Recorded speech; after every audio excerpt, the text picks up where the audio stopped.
misticismo, a via mística. Essa é a história daqueles grandes amantes de Deus e os bem-amados do Senhor. Em todas as tradições espirituais, os místicos sempre foram muito reverenciados. Eles são aqueles expoentes da família humana que alcançaram, através da sua total dedicação, do seu profundo amor a Deus, ápices na vivência espiritual e na demonstração das virtudes humanas que outros não alcançaram ainda. Consequentemente, será de grande utilidade para nós, não importa qual seja a nossa tradição espiritual, que saibamos um pouco mais a respeito da via mística. Os místicos são seres excepcionais que se dedicam de uma forma absolutamente incompreensível pela maior parte das pessoas no mundo a sua vida espiritual. Eles fazem o que nós, seres comuns, ainda buscadores que estão trilhando as primeiras etapas do caminho espiritual, eles fazem aquilo que nós consideramos sacrifícios inconcebíveis, demasiadamente austeros para a maior parte das outras pessoas. Mas por que eles fazem isso? Eles fazem isso porque faz parte de um processo.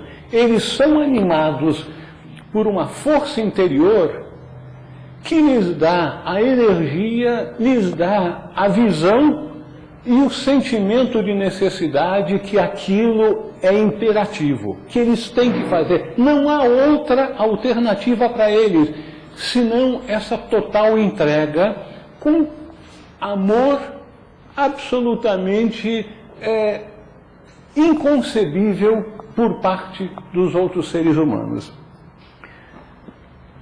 Mas o que nós vamos tentar fazer é dar uma aproximação para essa via mística, porque nós temos dificuldades para entender a vida desses grandes seres, porque eles vivem uma realidade, vejam só, não é que eles veem, mas eles vivem uma realidade que não é a nossa realidade do dia a dia.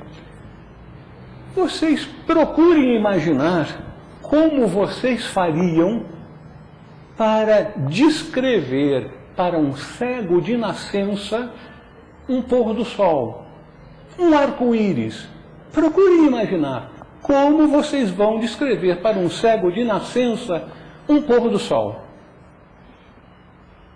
Nós não teremos palavras, não teremos maneira de fazer isso, nem nós, nem tampouco o cego de perceber o que é um pôr do sol. Quando nós falamos da via mística, nós temos esse paralelo também. Nós, em geral, somos os cegos que não podemos perceber o pôr do sol da transcendência divina, o arco-íris da imanência divina.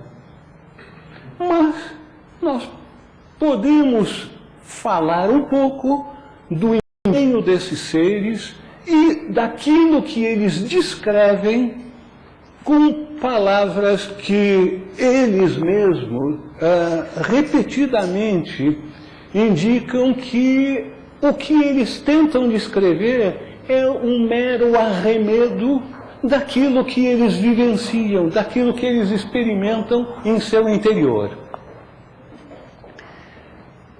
É interessante que a palavra místico vem do grego mystis, que se origina da mesma raiz da palavra mysterium, mistério. Então, os místicos são aqueles que vivem uma vida que, de certa forma, expressa o mistério da vida para todos nós. E essas pessoas, normalmente, sentem que vão alcançar algo, sentem um chamado interior, têm uma percepção de que existe uma missão de vida para eles. É interessante que um escritor, que também era místico, escreveu a respeito da vida dos místicos, em sua busca. Finitos como somos, ainda que pareçamos perdidos na floresta ou no descampado do deserto, neste mundo do tempo e da chance, ainda temos, como os animais perdidos ou as aves migratórias, nosso instinto de direção. Buscamos, isto é um fato, buscamos uma cidade ainda distante. No contraste com esta meta, vivemos, mas neste caso já possuímos então algo do ser mesmo, em nossa busca finita, pois a prontidão para buscar já é uma realização, mesmo não sendo inteiramente satisfatória. Então, o misticismo pode ser visto como o preenchimento dessa necessidade que os místicos buscam, que esses expoentes da família humana estão procurando encontrar.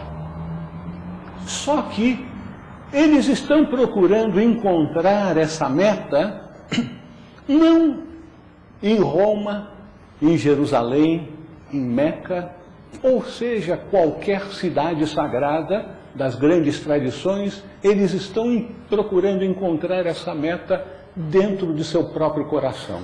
É uma busca voltada para o interior.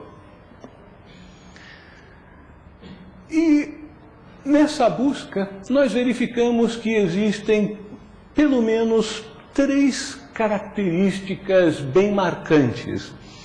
Uma é o rompimento com o mundo dos sentidos.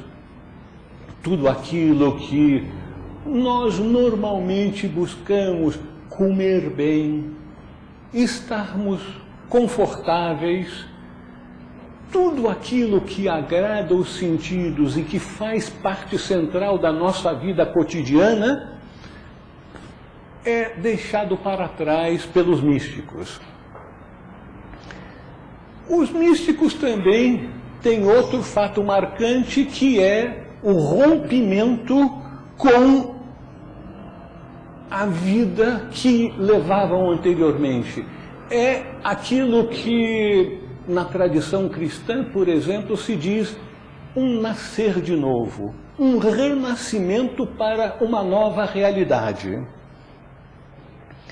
E, finalmente, uma dependência crescente da natureza divina, que eles estão começando a perceber como contraparte daquilo que eles estão cada vez mais abandonando, que é a dependência dos sentidos e deste mundo. Agora, nós podemos imaginar que na vida do místico possam ocorrer alguns marcos, algumas etapas definitivas que caracterizam essa via mística da qual nós estamos falando. Existem, mas não são aspectos mandatórios da vida de todos os místicos, porque os místicos são aqueles que seguem um determinado caminho, o caminho da entrega, o caminho do amor. Mas cada ser humano é uma experiência especial de Deus neste mundo, porque todos nós somos expressões divinas. Cada um de nós é, sem a menor sombra de dúvida, uma grande experiência divina em que nós, como aspectos de Deus, estamos procurando realizar um aprendizado, uma experiência nesse mundo. E Deus em nós tem toda a eternidade, Ele não tem pressa. Então, nós vamos, ao longo desse caminho, tateando, porque nós não temos um livro de orientação, um manual do usuário, e nós vamos aprendendo através de nossa própria experiência. Portanto, os místicos, em virtude do fato de que a via mística que é descrito de tal ou qual místico, seja ele um Jacob Boehme, uma Teresa de Ávila, uma Catarina de Siena, um João da Cruz, ou um Einstein, ou um Fidias, ou um Michelangelo, cada um desses seres são almas que, naquela vida que se caracterizaram como grandes místicos, prosseguiram no seu caminho de aprendizado. E aquele continuar de um caminho de centenas e centenas de vidas indica que certas tendências foram estabelecidas, certos aprendizados já tinham sido realizados e que agora só outras etapas e outras virtudes precisam ser desenvolvidas e certas falhas precisam ser deixadas para trás.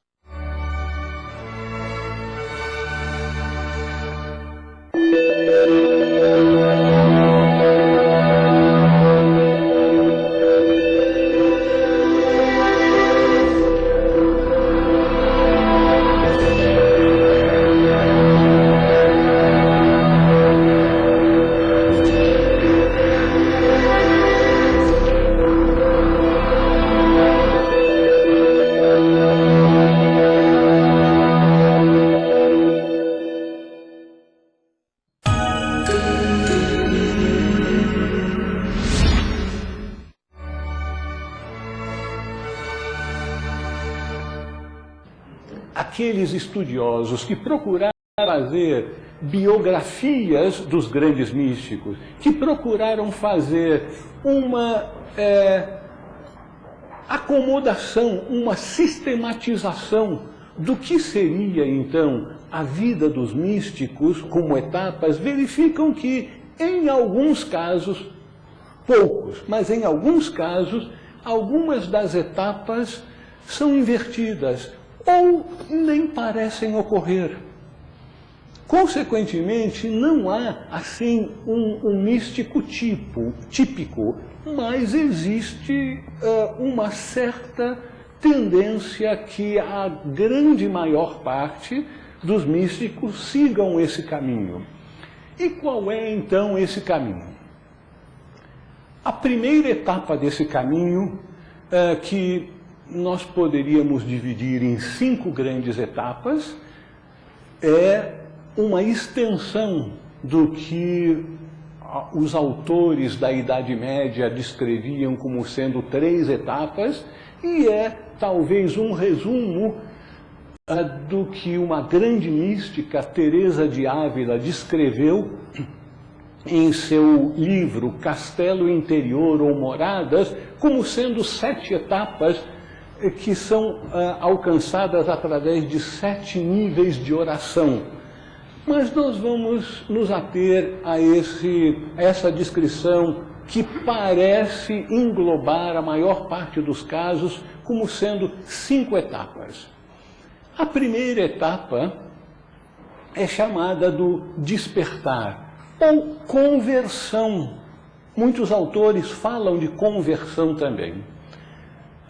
Esse despertar normalmente é descrito como ocorrendo de repente, algo intempestivo, não estava sendo esperado e é como, vamos chamar, uma amostra grátis divina.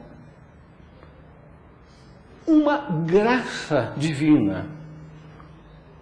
No entanto, para aqueles que estão dedicados ao estudo da sabedoria eterna, que aprenderam que o mundo é governado pela lei central do karma.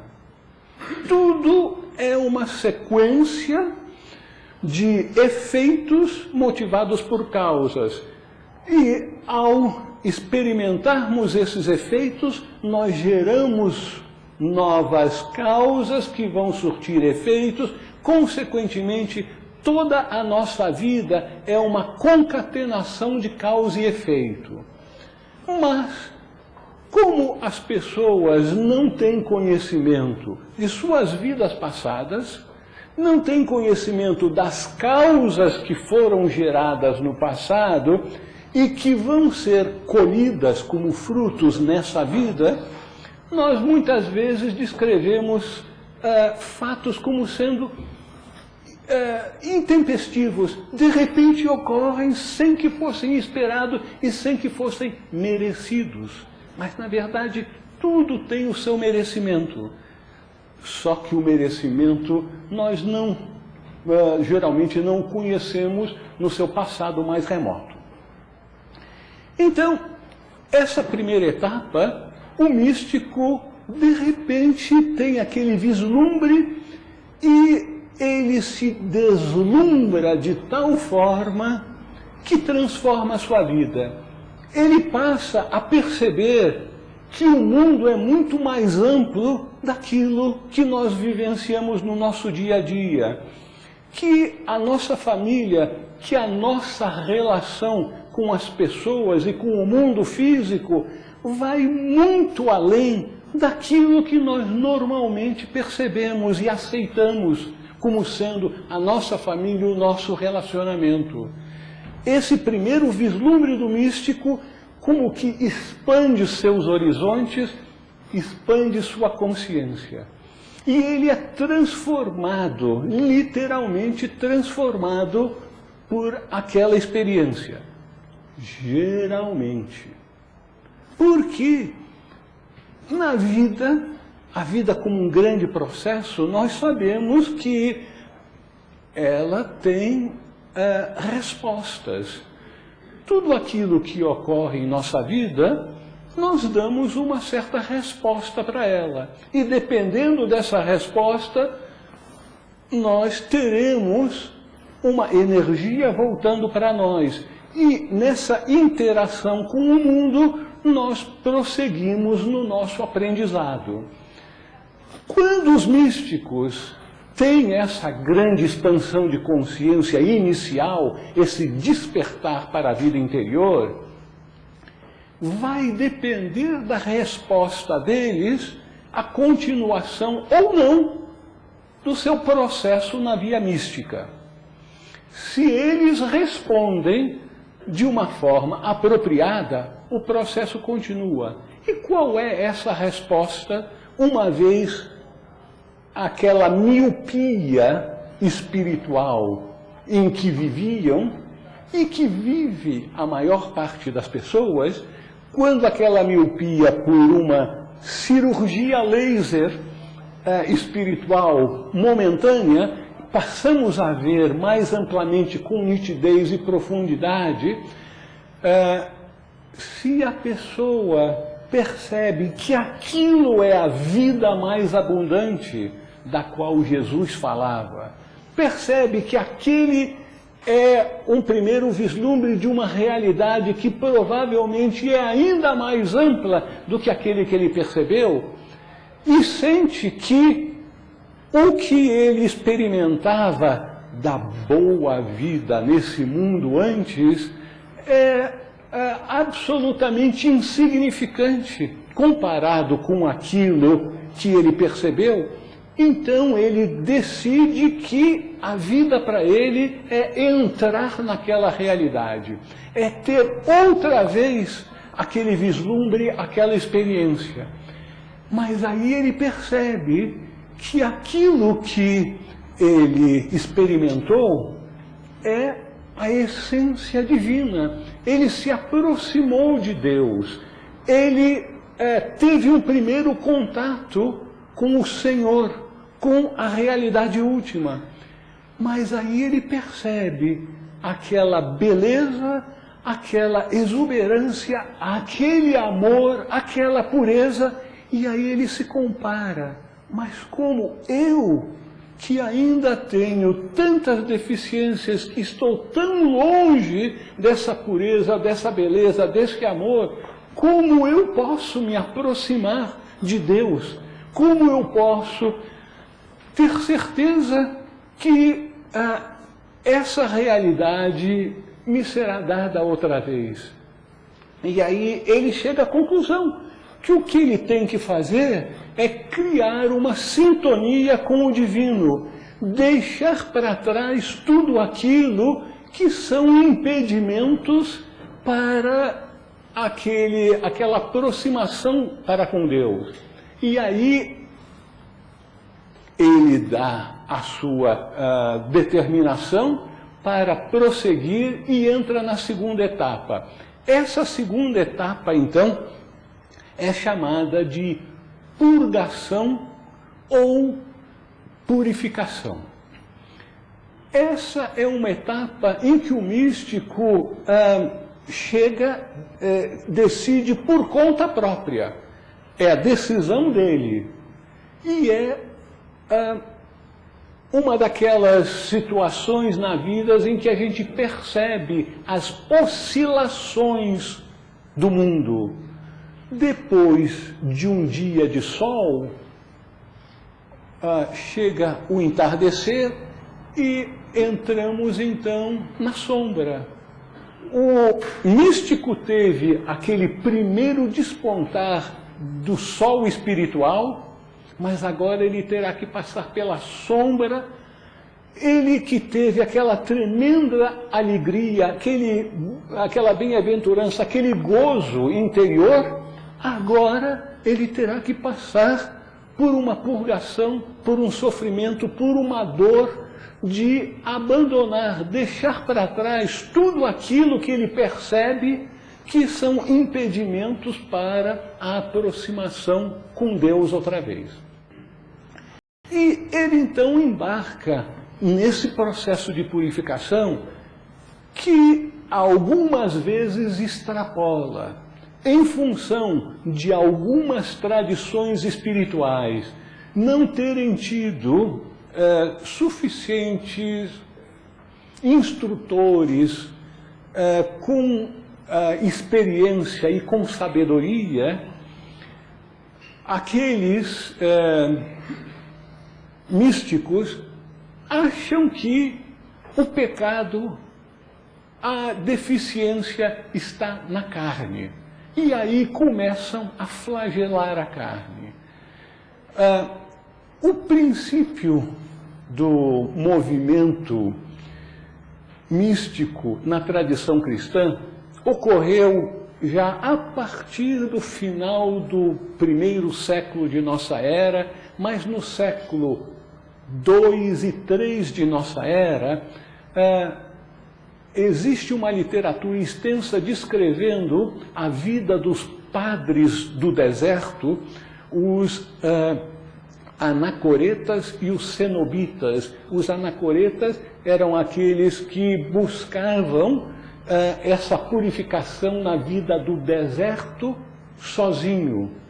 Então, o deserto ao redor da Palestina, tanto na direção do Negev como na direção norte, eram desertos muito inóspitos. E eles verificaram que alguns iam para o deserto e não voltavam. Não voltavam porque tinham morrido.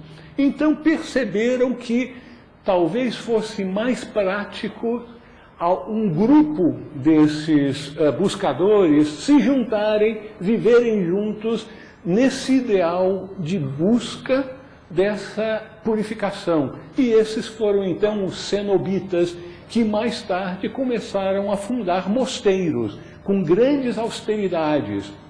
Então, esses exemplos de austeridades, de vida no deserto, levaram com que os cristãos, mais tarde, que buscaram o caminho místico, alguns deles, em vez de treinarem uma disciplina, passaram a fazer essa flagelação de seu corpo, que acabava sendo, em muitos casos, uma exacerbação da individualidade, do orgulho de ser mais austero, mais autoflagelante do que os outros.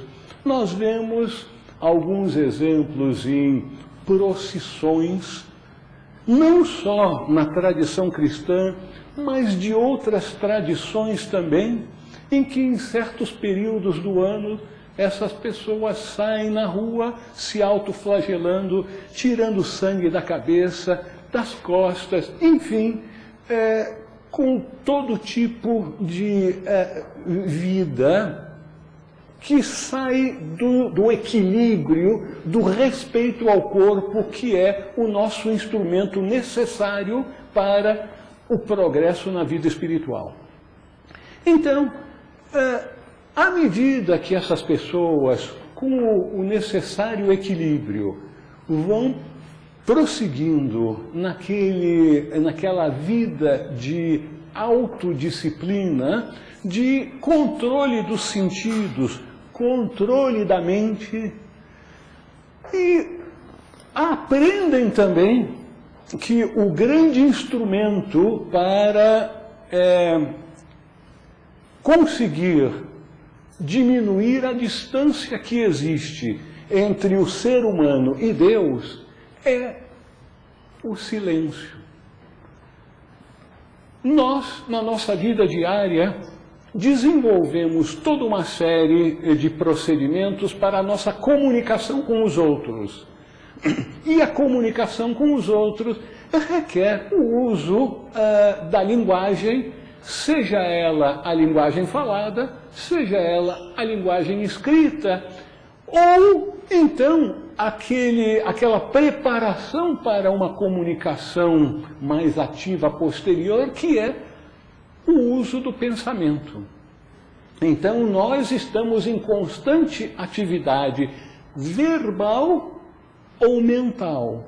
E isso é próprio do nosso mundo, é próprio da comunicação que nós temos em nossa natureza inferior. Mas se nós queremos nos comunicar com Deus, e mais ainda, nós queremos receber a comunicação divina, nós então precisamos desenvolver esse método de comunicação espiritual. Esse método de comunicação espiritual é descrito nas diferentes tradições espirituais como sendo a voz do silêncio. Temos, inclusive, um livro clássico da espiritualidade oriental, da tradição budista, com esse título, que foi redigido e traduzido para o mundo ocidental por Helena Blavatsky.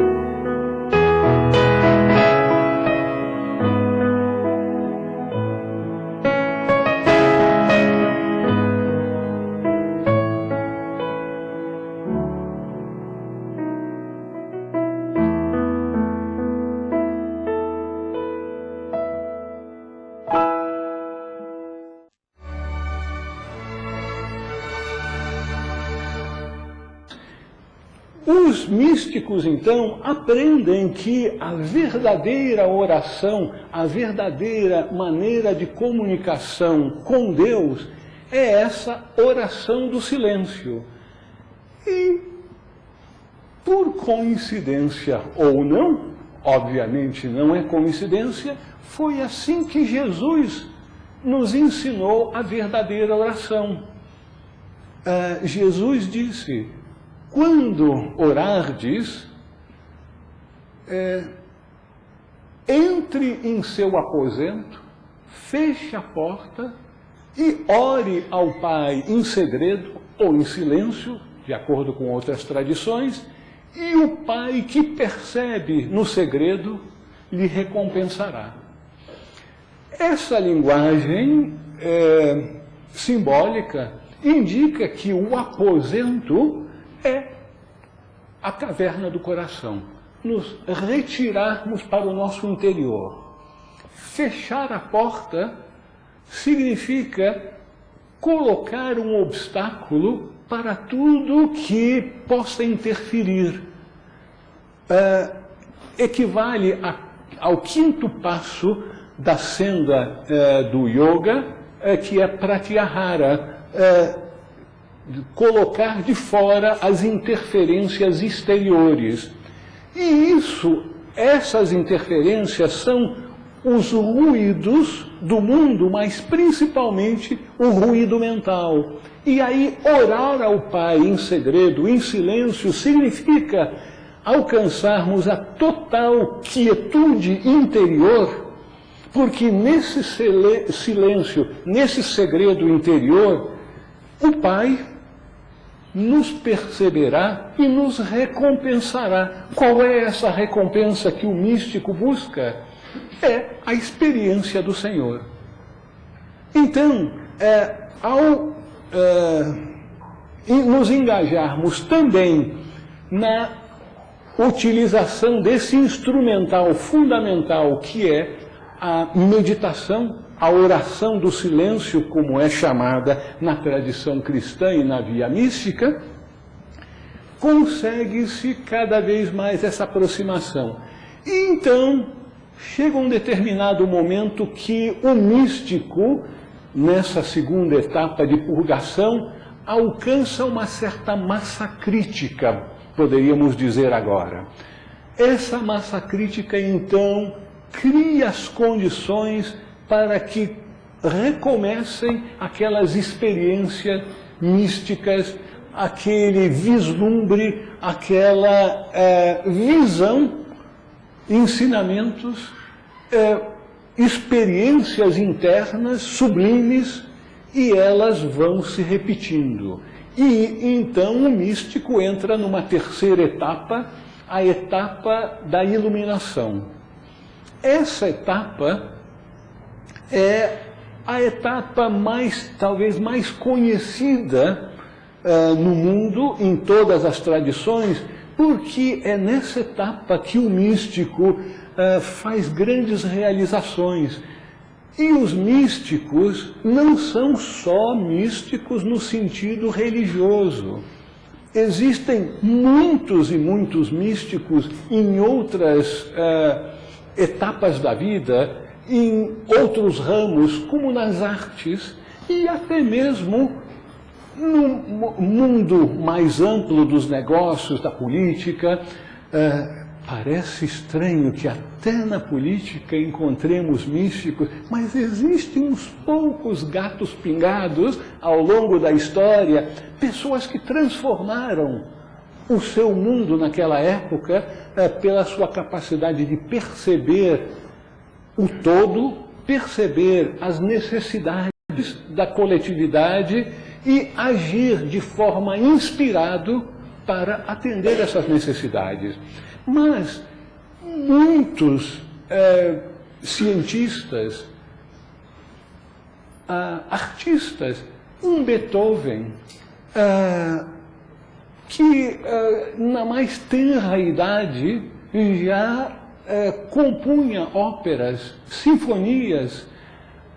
Então, esses seres já vieram de outras vidas com um aprendizado e tinham essa conexão interna, uma conexão que nós podemos chamar de uma conexão mística. Então, é nessa terceira etapa da iluminação que os místicos deixam a sua marca no mundo. E a maior parte dos místicos só vão até essa terceira etapa. São poucos aqueles que estão suficientemente maduros para prosseguir no caminho místico até o ideal supremo da união com Deus, da união com a fonte. E por quê? Porque após essa terceira etapa da iluminação, em que a satisfação do indivíduo é imensa, ele tem uma autorrealização, tem essa comunhão com o divino com bastante frequência e está dando uma contribuição para o mundo. Então ele precisará passar agora por uma nova etapa na infindável espiral de progresso rumo ao alto, por uma fase de escuridão, uma fase de purgação, de purificação, num nível muito mais elevado do que tinha ocorrido anteriormente. Na segunda etapa, há a purificação dos sentidos. Enfim, nessa etapa, como uma preparação para a culminação do processo, porque normalmente aqueles que entram nessa quarta etapa da dor da alma ou da noite escura da alma, eles quase que inevitavelmente alcançarão a última etapa da união.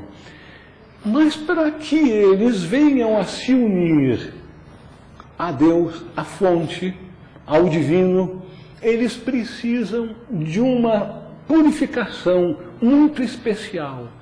É a purificação do abandono do desejo de satisfação pessoal, de alegria, de prazer pessoal.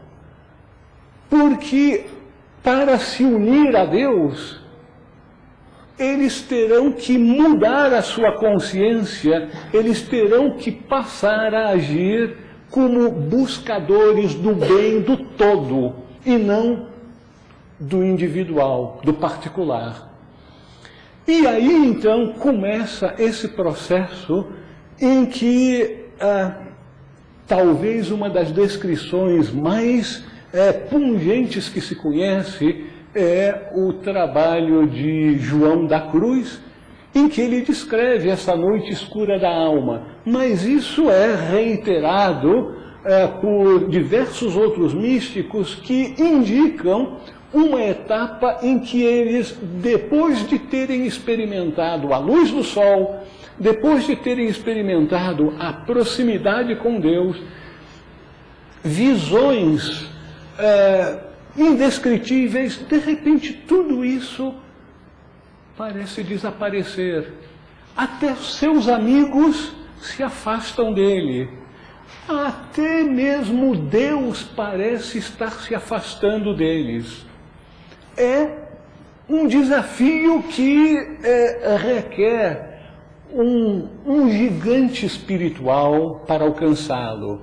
Seria como se ele estivesse no espaço, sem noção de direção, sem saber aonde está e para onde vai, e sentindo-se abandonado por Deus. Isso foi também escrito como tendo ocorrido com Jesus, em que ele diz: Senhor, Senhor, por que me abandonaste? O místico sente-se naquele momento como está passando por uma crucificação do espírito, e é somente para aqueles que encontram no seu interior uma reserva de fé, uma fé inalterável, não importa as circunstâncias externas, nem mesmo psíquicas, eles sabem e demonstram naquele momento que Deus está comigo e Ele, ainda que possa parecer que Ele me abandonou, Ele está comigo e permanece sempre comigo. Quando isso ocorre, ele passa no teste e aí termina aquela noite escura da alma com uma exaltação. Agora ele foi exaltado e passa então para a última etapa, que é a etapa de união. Ainda que seja difícil descrever-se na história da vida dos místicos como isso se dá, porque é algo tão interior, tão sagrado, que os místicos descrevem essa etapa de uma forma assim, muito simplificada e rápida, com poucas palavras, dizendo que eles de repente se sentem de forma cada vez mais permanente em Deus. E aí, alguns místicos orientais descrevem isso com aquela imagem tradicional da gota que alcança o oceano e se perde no oceano, se aniquila no oceano. Mas os místicos ocidentais dizem que essa imagem não condiz com a experiência daqueles que alcançaram a última etapa, a etapa unitiva, a etapa de união com Deus, porque seria fora de propósito que os processos de expansão de consciência que vão ocorrendo ao longo da vida mística, e o yoga é a mesma coisa, o ocultismo é a mesma coisa, são expansões de consciência cada vez mais amplas, chegar então na última etapa, em vez de haver uma expansão, há uma implosão e aquela consciência é perdida, é aniquilada. O que os místicos ocidentais indicam que ocorre nessa etapa mais um dos muitos paradoxos da vida espiritual. O paradoxo de que a pessoa se entrega, se funde em Deus, depois de ter passado por aquele momento de abdicar de uma busca de felicidade pessoal, então ele se funde no todo, mas ao fazer isso, em vez dele se perder e aniquilar no todo, ele torna-se o todo. Então, ocorre nesse momento a expansão máxima de consciência, em que o místico percebe que ele é uma expressão divina.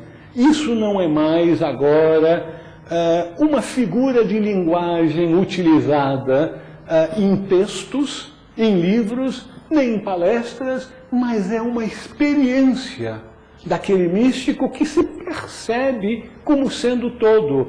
Ele pode, a qualquer momento, se sintonizar com qualquer parte desse todo, entender qualquer indivíduo, qualquer árvore, animal, montanha, não importa a pessoa ou a coisa, ou um segmento mais amplo da totalidade, ele se sintoniza com aquelas partes do todo e se torna aquilo. Então, ele tem um conhecimento por dentro da realidade, da expressão da vida. Então, essa situação traz para o místico a possibilidade de estar em sintonia com o todo, e ao entrar nessa sintonia com o todo, passa a perceber as necessidades de diferentes partes desse todo. Ele se sintoniza com Deus de tal maneira, ele torna-se uma expressão de Deus, de tal forma que ele passa a agir como um instrumento de Deus no mundo. Sabendo que Deus atua no mundo através de suas expressões no mundo, ele se torna, de livre e espontânea vontade, um instrumento de Deus. E aí, há mais uma reviravolta na vida do místico, em que, ao longo de todas as etapas anteriores, o místico tinha uma atitude de passividade, de entrega. A sua maneira de buscar a sintonia com o alto era uma entrega total a Deus, o sentido de passividade. No entanto, após alcançar a realização máxima da união com Deus, ele agora se torna extremamente ativo. Ele não mais permanece na atitude passiva, mas ele passa a agir no mundo. Então, os grandes místicos de todas as tradições, quando alcançam essa etapa última, eles passam a ser extremamente dinâmicos, fazendo realizações, trabalhos de uma magnitude incrível. Os grandes místicos de nossa tradição, Jacob Boehme, Teresa de Ávila, João da Cruz, Mestre Eckhart, Suso, Tauler, Catarina de Siena, todos esses grandes místicos que chegaram a essa última etapa foram conhecidos no final de sua vida por sua grande atividade no mundo. Eram atividades de organização, atividades de pregação, atividades filantrópicas, mas eles passavam a ser os grandes instrumentos incansáveis, adquiriam uma energia que lhes possibilitava realizações maravilhosas.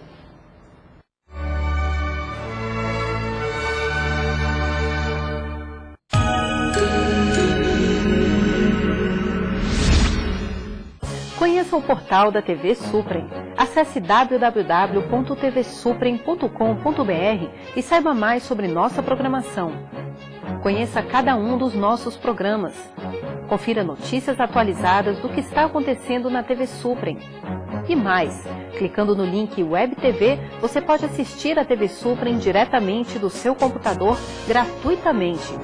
Não deixe de dar suas sugestões no link Fale Conosco. Sua opinião é muito importante para nós. www.tvsuprem.com.br.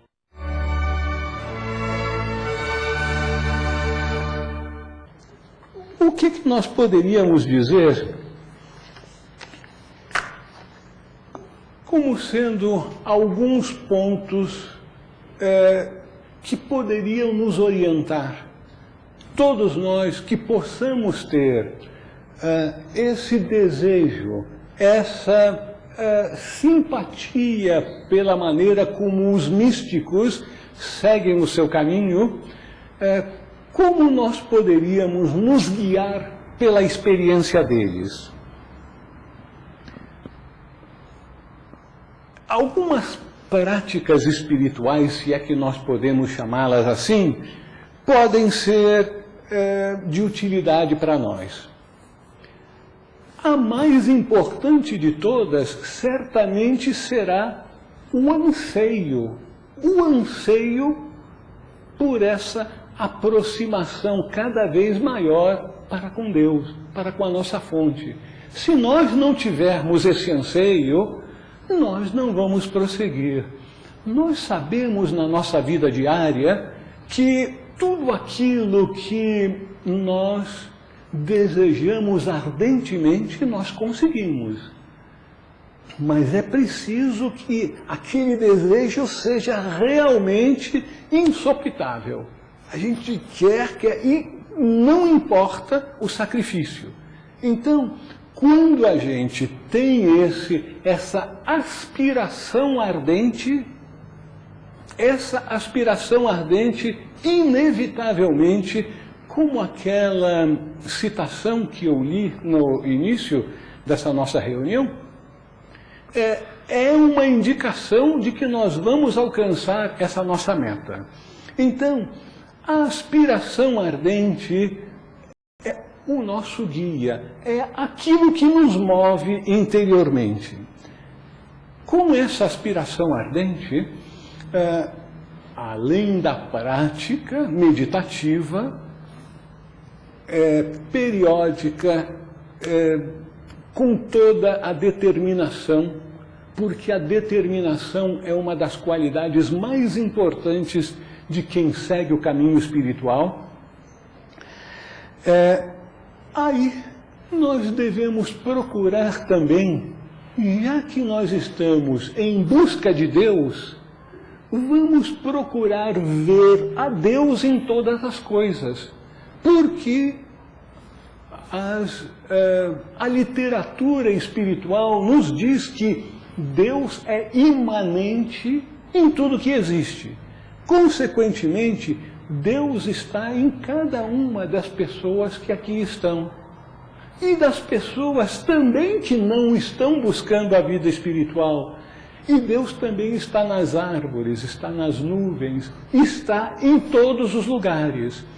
Então, na medida em que nós formos bem-sucedidos em fixar a nossa atenção a cada momento do nosso dia, a cada momento de nossa vida, percebendo Deus em todas as criaturas, em todas as coisas, nós estamos cada vez mais chegando perto da sintonia divina, porque o processo das realizações místicas são o resultado dessa sintonia da consciência do ser humano em sua consciência usual de vigília com a consciência do nosso eu superior, que é Deus em nós.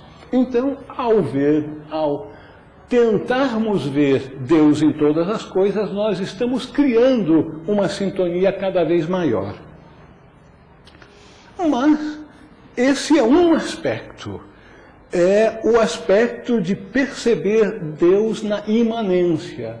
Mas tem também um outro aspecto de Deus com o qual nós podemos e devemos nos sintonizar, que é absolutamente imperativo, que é amor. Nós podemos imaginar que no processo da manifestação, quando o todo, resolveu se manifestar, e ao começar o processo da manifestação, que significa o se dividir nos muitos, ele cria imediatamente uma força capaz de agregar aquilo que está sendo desagregado, aquilo que está sendo partilhado, dividido. Aquela noção de separatividade precisa de uma força para se contrapor. E essa força agregadora, no mundo humano, nós a chamamos de amor. Então, o amor é algo que leva à união. Todos aqui, tenho certeza, já passaram por pelo menos uma experiência de paixão, de um amor que não conseguia fazer com que a pessoa pensasse em outras coisas a não ser na bem-amada, no bem-amado. Essa experiência humana pela qual todas nós já passamos mais de uma vez, também tem que ser passada no sentido espiritual. É somente quando o nosso amor por Deus chega a um ponto de nós pensarmos quase que o tempo todo no bem-amado, é que essa força de atração que é gerada em nosso interior, ela sempre esteve em nós, porque o amor faz parte da nossa natureza espiritual, do nosso eu superior, de Cristo em nós. Então, quando nós damos vazão para essa expressão do amor, que é uma expressão de nossa natureza superior, nós estamos aproximando a nossa consciência inferior com a nossa natureza superior, que é a aproximação com Deus. Então, o amor é o segundo grande instrumento de aproximação. E o que nós estamos buscando na via mística? Nós estamos buscando conhecer e vivenciar a realidade última. A realidade última é aquilo que é real, não é aquilo que é ilusório, aquilo que é mentira. Consequentemente, se nós vamos alcançar a realidade, a verdade última, uma forma de nos sintonizarmos com essa realidade última é vivermos a verdade no aqui e agora em nossa vida de cada dia. E isso nós sabemos como é difícil, como existem ocasiões em que procura uma maneira de não dizer a verdade, porque a verdade pode e geralmente vai contrariar os nossos interesses nesse mundo. Então, viver na verdade, custe o que custar, é também uma das maneiras de nos sintonizarmos com o divino. Vocês estão vendo que não é um caminho fácil. E, finalmente, o discernimento. O discernimento é algo primordial no caminho espiritual, fala-se muito no distinguir o real do irreal, mas no caminho místico, talvez o aspecto mais importante do discernimento é passarmos a avaliar a nossa vida, as nossas prioridades da forma correta.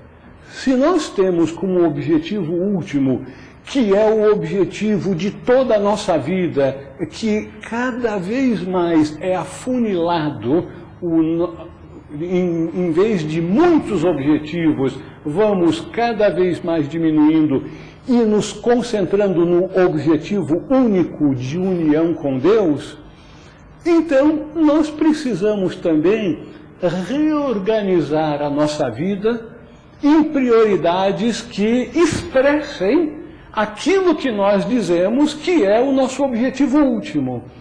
Então, essa priorização de nossa vida é uma outra maneira de chegarmos cada vez mais perto dessa sintonia com o divino. Então, como nós poderíamos avaliar, então, a nossa vida diária? Como nós vivemos no dia a dia? E será que algum dia nós poderemos ter um início, uma abertura para a vida mística? Ou só esses grandes seres que têm essas visões é que têm alguma experiência mística? Não. Todos nós já tivemos alguma experiência mística. Só que foram experiências talvez muito moderadas.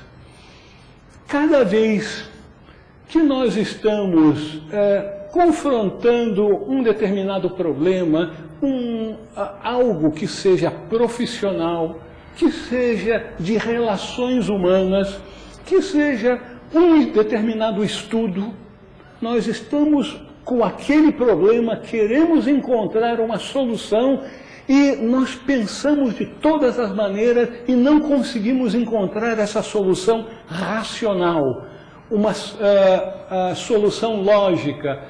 E aí nós nos entregamos e de repente vem aquela ideia, aquela indicação que dessa maneira nós podemos resolvê-lo. O que é isso?